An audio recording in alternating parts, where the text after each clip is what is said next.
আমার হলো জুবিন স্যারের ফটো। তো বড় একটা গায়ক ছিল, তার গান আমি মিনিটে মিনিটে শুনতাম, তাই তো মানিক দাও। তো হ্যালো কাকার বেটা কাকির বেটি, আসেন তোমরা কেমন? তো আশা করি তোমরা গুলো ভালো আছেন, তোমার মনোজ ভাইও ভালো আছে। তো আজকে আমি দেখাবো আমি যেই রুমে থাকি, তাই তো তো আমি কোন রুমে থাকি। এটা পাকা ঘর, এদিকে দেখা, এটাও পাকা ঘর, আর ওটাও পাকা ঘর। আমি কোনো পাকা ঘরে থাকি না, আমি থাকি এমন একটা ঘরে, তো কি বলবেন আর। তো চলো আমার ঘরে কি কি আছে, কি গুরুত্বপূর্ণ জিনিস আছে, আমি সেটাই তুলে দেখাবো, তাই তো সেটাই দেখাবো। তো চলো কাকার বেটা কাকির বেটি। তো আমি এই ঘরে থাকি না, এই ঘরে থাকি, হ্যাঁ আমি থাকি এই রুমে। তো আমি থাকি এই রুমে। তো রুমটা কেমন লাগলো? কেমন জুলুম না? তো হ্যাঁ, আর আছে আমার জুবিন স্যারের ফটো। তো দেখা, তো এই জুবিন স্যারকে সবাই চেনেন। তো বড় একটা গায়ক ছিল, তার গান আমি মিনিটে মিনিটে শুনতাম। মানিক দা হলো জুবিন স্যারের ফ্যান, মানে সেই আর সবখানে আমি জুবিন স্যারের ফটো লাগাইছি, এইখানে ওইখানে। আমার সেই গানগুলো যে লাগে না, খুব সেই মানুষটা আমার কাছে নেই, কাকার বেটা কাকির বেটি। তো আমার রুমটা, আর এইদিকে আছে ইন্ডিয়ার পতাকা, আর ইন্ডিয়ার পতাকা আছে, আর এইদিকে আমি আর্ট করছি, দেখো কেমন লাগে। আর আমি এই রুমে থাকি। আপনাদের রুমটা কেমন লাগলো একটু কমেন্ট করে জানাবেন কাকার বেটা কাকির বেটি। এই রুমটা বানাইতে আমার কদিন টাইম লাগছে, এই 5-6 দিন 5-6 দিন লাগিয়ে গেছে। দেখা বেশ সুন্দর, ও যে ফিলিংস না, এইখানে আইসে বসি, ও আলাদাই একটা মজা। তো এই ঘরে না ঢুকে বাতাস, না ঢুকে কিছু, খালি ফ্যানের হাওয়া খাই আমরা চারিদিকে।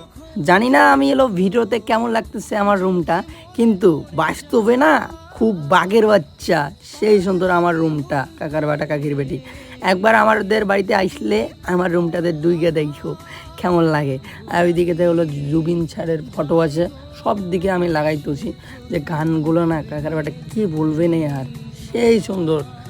সে মানুষটা আমাদের পাশে নেই, তা কি হয়েছে, সবারই তো মনে আছে, এখনো তো তার দেওয়া গানগুলো আছে, তাই তো কাকার বেটা কাকির বেটি। সে মানুষটাকে আমরা সবাই এখনো মিস করি খুবই।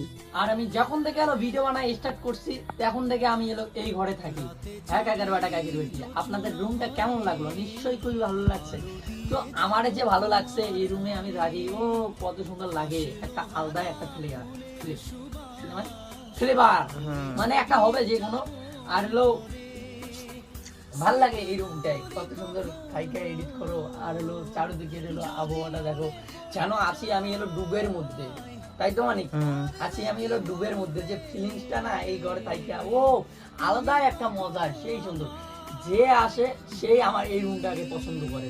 অত সুন্দর রুম বানাইছিস, সে প্রথম প্রেমের রঙিন ছোঁয়া।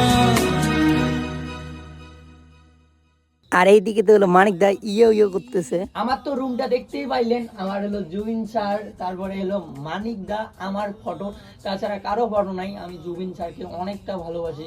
আর আমার কি কই গানগুলো, আলি রেমত আলী, এই গানটা যে আমি শুনি না, আর আমার মানিক দাও সেই শুনে, তো কি বলবেন আর, খুবই খারাপ লাগতেছে। আমার পাশে আমার জুবিন স্যার নাই। তো চলো, আর এখন দেখাবো আমার ঘরের রুমটা, তো দেখতেই পাইলেন কেমন। আর এখন দেখাবো আমার মুরগিগুলো কেমন আছে। তো সবাই ফোন SMS করে কন যে তোমার মুরগির ভিডিও কবে আসবে, মুরগির ভিডিও কবে আসবে।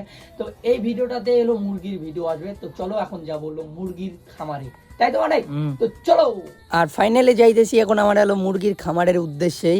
আমার স্টেট প্রোগ্রামের চলছে, প্র্যাকটিস চলছে কাকার বেটা কাকির বেটি, সবাই ফোন করো। ফাইনালি চলে আসলাম এখন আমরা মুরগির খামারের উদ্দেশ্যেই। তো দেখতে পাচ্ছেন মুরগিগুলো আমার বড় বড় হয়ে গেছে। তো এই ভিডিওটা অত বেশি বড় করলাম না, আর পরের ভিডিওতে আমার মুরগিগুলো কেমন আছে, কট্টাকটা করে হয়েছে, ডিম দেয় না না দেয়, তো সব পাবেন। আর তো চলো কাকার বেটা কাকির বেটি, আমার ইউটিউব চ্যানেল আছে জানেন, ইউটিউব চ্যানেলের নাম ম্যাক্স মনোজ। সবাই ইউটিউব যে সাপোর্ট করো আমাকে, আর হলো আমার ইনস্টাগ্রামের নাম আছে হলো ম্যাক্স মনোজ। তো ভিডিওটা যদি আপনাদের ভালো লাগছে তাহলে লাইক কমেন্ট শেয়ার করে দেবেন, আর পেজটা যদি নতুন হয়ে থাকেন তাহলে পেজটা সাবস্ক্রাইব করে দেবেন কাকার বাটা কাকির বেটি। তো চলো টাটা, আর নেক্সট ব্লগে বা নেক্সট ভিডিওতে দেখা হচ্ছে। মায়াবিনী আমার চোখে চেয়ে দেখো, দেখো নাচে ভাঙা মনে আমারও আছে কত আশা।